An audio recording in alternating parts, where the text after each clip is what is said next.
Nós estamos hoje aqui em mais um Papo Fácil, com uma super satisfação conversar novamente com o Cláudio Banvart. Ele é Country Manager da Check Point do Brasil.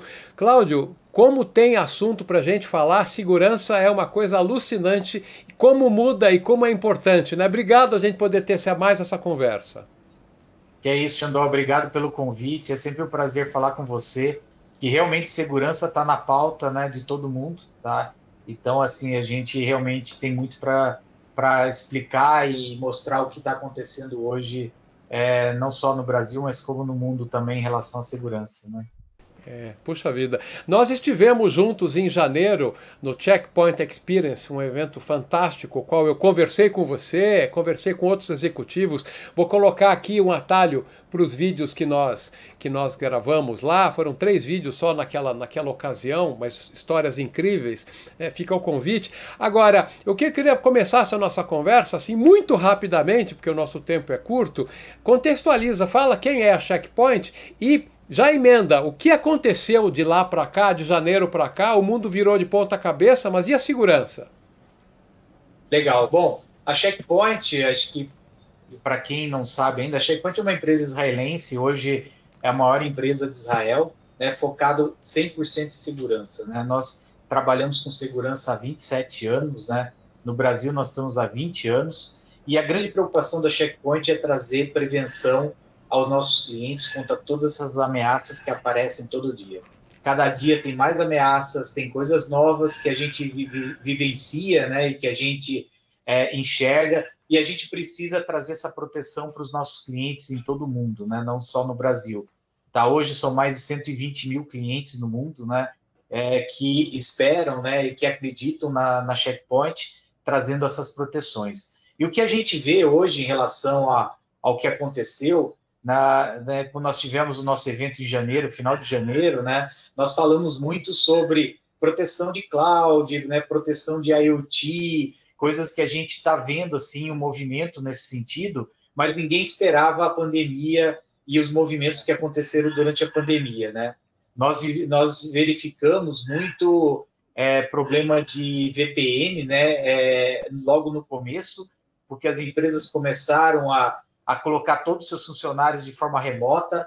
Então, por mais que já tivesse alguns acessos de VPN já disponibilizados pela empresa, mas eram somente para alguns profissionais de TI ou para a diretoria da empresa, mas não para toda a empresa, né? Que foi o que aconteceu. Então, as empresas tiveram que realmente se adaptar a essa nova realidade, aumentar a quantidade de túneis de VPN, né, para suportar todo esse processo. Então, isso trouxe um movimento muito grande, principalmente para nós, ajudando os nossos clientes na capacidade computacional, né, para suportar todos esses túneis de VPN, isso no primeiro momento. Mas logo em seguida, a gente começou a ver muitos outros problemas decorrentes a esse acesso remoto, né? Principalmente com a proteção do usuário remoto. Tá? O usuário remoto, a gente sempre fala, né, que o usuário é sempre o elo mais fraco da segurança, mas o usuário remoto passou a ser o elo mais fraco da segurança nesse momento, né? E a gente começou a olhar muito mais a proteção também desse usuário. Porque você viu, né, Xandó? Muitas empresas deixaram os funcionários levar seus desktops para a residência, comprar equipamentos para dar para os funcionários utilizar na sua residência, ou liberar o acesso dos próprios equipamentos pessoais à rede corporativa. E isso trouxe um grande desafio, o desafio da proteção desse usuário remoto, né? Porque muitas vezes a proteção que o computador tinha dentro da rede corporativa, ela não é suficiente para quando você tira esse equipamento de dentro de uma rede corporativa que já está protegida. Na empresa está dentro de um cercado, né? Exatamente, tá? Então já dentro de um cercado que já tem controles que foram instalados, então você controla que tipo de rede você está se conectando, uma rede Wi-Fi segura, você tem um controle de acesso à internet, que tipo de sites você pode desconectar, o que você pode baixar. Então você tem já um certo controle sobre os ataques, os malwares direcionados, né, para esses computadores. Mas na hora que você tira da rede corporativa, esses controles desaparecem e você tem que criar novos controles para isso. Agora, uma coisa que eu percebi, né, você até me contava sobre isso, a impressão que dá é que aumentou muito o número de ataques, né? Essa percepção é real ou existe alguma coisa por trás disso? Os ataques sempre existiram, o número de ataques realmente é muito alto, sempre foi, mas agora os ataques estão mais conhecidos, principalmente por causa das novas regulamentações, como GDPR e LGPD agora no Brasil, que ainda ficou em vigor, né, entrou em vigor durante a pandemia, né? Então isso tudo traz uma necessidade para as empresas terem que divulgar os problemas de vazamento de informações que estão tendo, tá? Então isso ficou mais evidente. E os ataques também mudaram durante a pandemia, né? Os ataques ficaram mais direcionados e muito focados, principalmente no usuário remoto, tá? Então a gente teve um movimento diferente mesmo. Eu como sou profissional de TI, acompanho algumas empresas e há relatos de pessoas que tiveram ransomware em suas casas, seus computadores ou pessoais ou da própria empresa foram atacados. Agora, você me contava que você acabou de falar que os avanços ficaram mais inteligentes. E, infelizmente, o maldito ransomware não sai do nosso pé. Esse é outro que resolveu mudar um pouco a tática, né? O ransomware, ele tinha até diminuído um pouco a quantidade de ataques de ransomware especificamente, porque as empresas começaram a se proteger um pouco mais contra ransomware, pararam de pagar resgates, né, com relação ao ransomware, então ele ficou um pouco menor, não que tinha parado, mas ele caiu um pouco. Mas com a pandemia, abriu uma nova porta de entrada para esses ransomwares através desses equipamentos remotos, né, conectados na rede corporativa. E além disso, eles ficaram mais sofisticados, né? Por quê? Porque agora, antes de você bloquear todos os equipamentos, né, criptografar os equipamentos para pedir o resgate, os ransomwares eles coletam o número de informações possíveis para que, se você, na hora que o ransomware ele ativa e a empresa falar, eu não vou pagar o resgate muda de sentido, ele passa a ser assim, tá bom, se você não pagar o resgate, eu vou divulgar todas as informações que eu coletei da sua empresa, tá? Ou eu vou vender essas informações na Dark Web. Então você tem uma dupla extorsão, tá? Você tem uma extorsão na hora que você bloqueia, mas agora você tem uma extorsão também sobre os dados que foram roubados. E muitas vezes, até para provar que os dados foram roubados, eles publicam parte desses dados, para poder provar para a empresa que eles estão de posse desses dados, tá? Então o ransomware ficou mais sofisticado também durante a pandemia, né? Por isso que a gente está vendo esse movimento diferenciado agora. Puxa vida, não, é terrível. Só fazendo um gancho com o evento no começo do ano, conversei com você e conversei também na ocasião com o Ed Doyle, que ele é Global Security Strategist. Ele me contou a história do ataque das informações dos aspiradores de pó robô para mapear o interior das casas, ou seja, olha aonde a criatividade dessa turma está indo, né? Agora, até vou colocar especificamente o link para a conversa com o Ed aqui também, para que vocês possam ouvir essa história. Agora, o que vocês precisaram fazer? Qual foi a estratégia que a Check Point usou para ajudar os clientes para incrementar ou elevar o nível da segurança com a força de trabalho nas casas delas? Em primeiro lugar, como eu falei, a gente teve que ajudar a melhorar as conexões VPN, né? Então, esse foi o primeiro ponto. Então, as empresas tiveram que melhorar a capacidade dos servidores, dos concentradores de VPN para poder suportar todo esse ambiente, tá? Mas, em segundo lugar, o importante foi trabalhar os clientes em relação à segurança do endpoint. Porque na hora que você está com um equipamento dentro de um ambiente doméstico, esse equipamento pode estar sendo compartilhado com outros familiares, ele está dentro de uma rede totalmente insegura e não controlado pela rede corporativa. O funcionário ele pode estar acessando sites e baixando arquivos que podem contaminar essa máquina. e na hora que ela conecta na rede corporativa, ela abre um túnel também para o malware se alastrar por dentro da rede e muitas vezes até para outros usuários conectados nessa mesma rede corporativa, né? Então, assim, a proteção do endpoint passou a ser muito grande nesse momento. Mas não foi só o endpoint, porque nós vimos uma aceleração do movimento de transformação digital. A gente vem falando de transformação digital há muito tempo, né? Mas pela necessidade de você ter um contato mais rápido com seus clientes, né, que tudo ficou remoto, então muitas aplicações foram disponibilizadas na nuvem de uma maneira muito rápida, muita infraestrutura de nuvem foi criada de uma maneira muito rápida e começaram a aparecer muitos problemas de configurações dessa infraestrutura, problemas de aplicações vulneráveis, tá?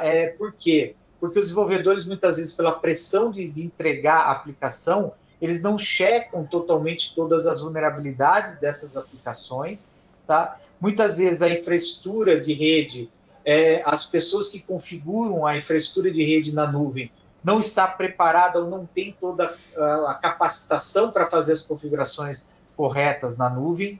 E um ponto bem importante que a gente tem visto é o compartilhamento de códigos de aplicações através de sites como GitHub, por exemplo. Então, muitos códigos, APIs, estão sendo compartilhados e esses códigos muitas vezes possuem vulnerabilidades que são exploradas quando utilizados dentro dessas aplicações que estão sendo disponibilizadas pelas empresas. Então, a gente está realmente ajudando as empresas nessa proteção da cloud, proteção da nuvem, dentro desse trabalho dessa transformação digital que todos estão passando, né? Então, muita coisa para nós mudou esse ano. Foi um ano, assim, de um volume de trabalho muito maior do que a gente esperava, mesmo trabalhando remotamente, mas o volume de trabalho foi muito alto para nós. Puxa vida. Bom, e o que a gente deve esperar daqui para frente, né? Porque de uma forma ou de outra, eu tô torcendo para a vacina estar ali na esquina. Eu estou olhando ela lá, parece que ela está na esquina. Então, assim, o que você imagina em termos de novo cenário, que vai ser um híbrido do atual e o anterior, né, em relação à Check Point e a relação ao aspecto da segurança? Muda alguma coisa? Segue na mesma toada? Como é que você vê? Então, assim, vai continuar muito ainda processo de proteção do usuário remoto, tá? Porque tem muita proteção ainda que precisa ser instalada nas empresas, tá? A gente tem visto muitos ataques, né, sendo publicados aí, muitos deles sendo feitos através desses usuários remotos, né, dessas máquinas remotas. Então, muita coisa ainda de proteção do usuário precisa ser feita. Tem muita engenharia social sendo utilizada para usar para esses ataques, e os ataques cada vez mais direcionados. Hoje, quando eu quero invadir uma empresa, eu vou pesquisar sobre essa empresa, eu vou entender quem são os executivos da empresa, o que essa empresa faz, aonde ela disponibiliza suas aplicações, e através disso eu vou tentar explorar essas vulnerabilidades, muitas vezes através de phishing direcionado, tentar roubar credenciais desses funcionários. Então a gente está vendo um movimento ainda de proteção muito grande nesse sentido. Proteção da cloud, cada vez mais, porque as empresas realmente estão migrando tudo para a cloud. Muitas empresas, você vê anúncios aí, empresas assinando contratos com grandes provedores de cloud pública, dizendo que vão mover grande parte de seus data centers para a nuvem. Tudo isso vai trazer uma grande necessidade de segurança para todo esse movimento, tá? Então, esse ponto vai continuar sendo muito forte para nós, né, esse tipo de trabalho. E a gente vê também uma tendência maior com proteção de IoT, tá? A gente já está trabalhando bastante nisso, mas a gente vai ver, está vendo uma demanda maior, principalmente na parte de saúde, né, hospitais. Hospitais passam a ser um grande alvo agora pela quantidade de dispositivos de IoT que os hospitais utilizam, mas não só hospitais, né, plantas industriais. Cada vez mais a automação industrial utiliza equipamentos de IoT que precisam ser protegidos, tá? Porque existem muitas vulnerabilidades ainda desconhecidas. Toda a parte de automação predial, você tem hoje Sim. todos os elevadores, controle de água, controle de segurança, né, com todas as câmeras conectadas. Você tem muito controle predial também, que passa a ser uma porta de entrada.